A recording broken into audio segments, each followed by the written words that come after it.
I have been the commanding officer of the dreadnought Sullen Meridian for 11 years. For most of those 11 years, I have given no orders worth recording. That is the nature of the Veiled Armada. We do not patrol, we do not drill, we drift. Cold running, reactors ticking at 3%, no active emissions, hull temperature matched to the ambient medium, within 1 degree. We are 214 warships arranged in a dispersal pattern 11 million kilometers across, parked at the outermost edge of the Oort shelf, where the density of objects gives our mass signatures somewhere to hide. From the outside, any instrument the galaxy has thought to aim in this direction. During the past 3 millennia, we are dust. We are nothing. We are the nothing the galaxy decided we were when it erased our classification from every open archive. That is what we wanted. I was briefed on the doctrine when I took command. The Veiled Armada predates the modern fleet by 600 years. It was commissioned by a council that understood something the galaxy did not. That the deepest threat is not the enemy who comes at you openly. It is the enemy who comes to measure you. The Cataloguers, the species now designated the Vorreth Continuance, have been classifying inhabited systems for 40,000 years. They arrive with their slow spiral survey vessels, their broad-spectrum resonance arrays, their patient data harvesting protocols. They measure a civilization's energy output, its weapon yields, its fleet mass and range. They assign a tier, and then the civilizations in the lower tiers stop transmitting. Nobody in the modern fleet talks about what happens to lower-tier civilizations. Nobody has to. The silence is self-explanatory. 600 years ago, a council of officers ran the projections. They looked at humanity's energy output, its weapon yields, its fleet mass, and range as the Vorreth would measure them at that time. The numbers came back. The tier assignment came back. The council did not like what they saw, so they built something the Vorreth's instruments would never see. And they parked it in the dark, and they told it to wait. We have been waiting.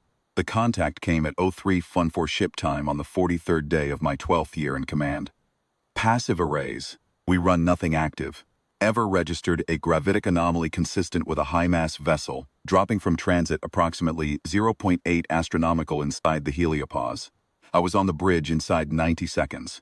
My sensor chief, Lieutenant Commander Yoon, had already begun the classification sequence. File matches Vorreth survey architecture, she said.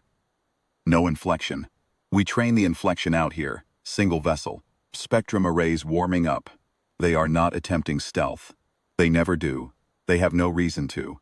In 40,000 years of cataloging, nothing has ever objected to being measured. All stations, I said, and my voice was steady because steadiness is the only register I allow on this. Shh. Full dormancy hold. Nothing changes. We watch. For 6 hours, the Vorreth vessel worked. I watched it on the passive display, a slow, graceful sweep of its arrays across the inner system, reading the planets, reading the asteroid belt, reading the outer reaches. It was thorough. I will give them that. They are extraordinarily thorough. They swept the Oort shelf 3 times. Their resonance arrays washed across our dispersal pattern twice. Both times, Sullen Meridian's skin registered the faint tingle of their signal and returned exactly what we had been designed to return. Nothing. Rock. Thermal noise. 11 million kilometers of undifferentiated cloud. At 917, the Vorreth vessel broadcast a classification signal on a frequency every spacefaring civilization in this arm of the galaxy knows. It was not directed at Earth. It was directed at the Continuance's own archive network, a routine log entry, filed at the speed of light toward wherever their home systems are. I have an officer whose entire function is to intercept and decode Vorreth transmissions.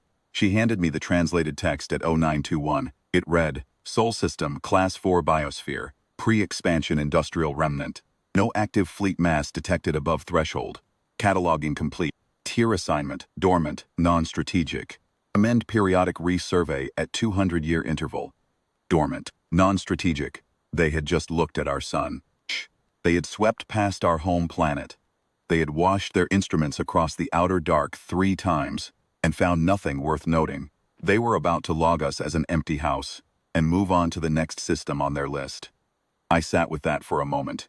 Then I gave the order I had waited 11 years to give. All ships. This is actual. Full power.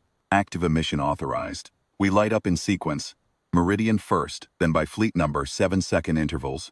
Formation covenant. Let them see us. Bridge. Went quiet, in the way that a bridge goes quiet when something enormous is about to happen, and everyone present understands this perfectly. Sullen Meridian's reactors came up from 3% to full output in 41 seconds. I felt it through the deck plates, a deep, climbing vibration that I had never felt before in 11 years of command, because we had never done this before. The hull stopped being cold. Every emitter, every array, every active sensor on 2 kilometers of dreadnought came online simultaneously and began broadcasting into the dark.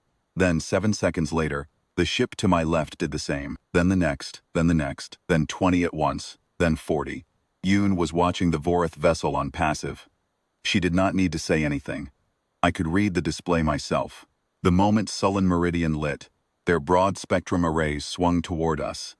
A single anomalous return where their instruments had read nothing for 6 hours. I watched them reorient. I watched their arrays sweep, recalibrate, sweep again. I can imagine the conversation on their bridge, because I have read the doctrine files that describe how Vorreth survey teams respond to unexpected contact. I can imagine the tier assignment model, running assessing time. But their model had never seen anything like the next 4 minutes. Ship became 2, became 8, became 30, became 109. 2 kilometers of dreadnought became 214. Fleet mass on their instruments went from 0 to a figure that does not exist in the Tier 4 classification bracket. Nothing in assigned Tier 4 is supposed to have a fleet mass like this.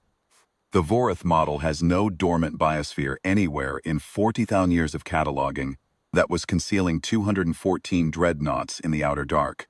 It does not have that, because no civilization had ever built something like the Veiled Armada before. At 0943 they broadcast again. My officer handed me the translation 13 minutes later, and I read it twice, because I wanted to be certain I had it correctly. System reclassification in progress. Fleet mass exceeds Tier 7 maximum threshold. Architecture non-standard. Origin, pre-archive. Vessel age, estimated 2,000 to 3,000 years operational. Engagement posture, nominal, no weapon lock detected. Assessment, this system is not dormant. Repeat, this system is not dormant. Recommend immediate suspension of cataloging. Quest priority escalation 2. The broadcast cut off there. Not because anything happened to their ship. We had not moved. We had not targeted them. We had not painted them with a single weapons array. We were simply present, 214 warships, lit, formed, oriented in their direction, filling their instruments with a fleet mass they had never recorded, and a hull age their archives had no entry for. They suspended the broadcast themselves. The next thing they transmitted was not a fleet-wide archive log. It was a tight beam pulse, aimed at deep space, aimed at wherever their command authority lives. And it was encrypted in a protocol my intercept officer had never seen from a Vorreth vessel before. She logged it as a priority escalation channel, emergency tier. Then the Vorreth survey vessel powered its transit drive. I watched them go. I gave no order to pursue. Pursuit was never the doctrine. The doctrine is, let them leave. Take them, take the reclassification with them. Let them carry the report back to every archive in the continuance and file it under Sol system, and let the continuance sit with what they found the next time they consider assigning a tier to something they have not yet fully measured. Dormant. They called us dormant. We called it patience. At 10:11, I logged the contact in the standing record and transmitted my after-action to Fleet Command at a burst rate that would reach them in 6 hours. Then I told Yoon to begin the return to dormancy sequence. The reactors would cool over the next 4 hours. The fleet would disperse back to its 11 million kilometer spread. Sullen Meridian would go cold again. The Oort shelf would go back to being dust and thermal noise, and nothing worth logging. We would wait for the next survey vessel, or we would wait for something larger. The continuance would decide which they sent. That was their choice to make.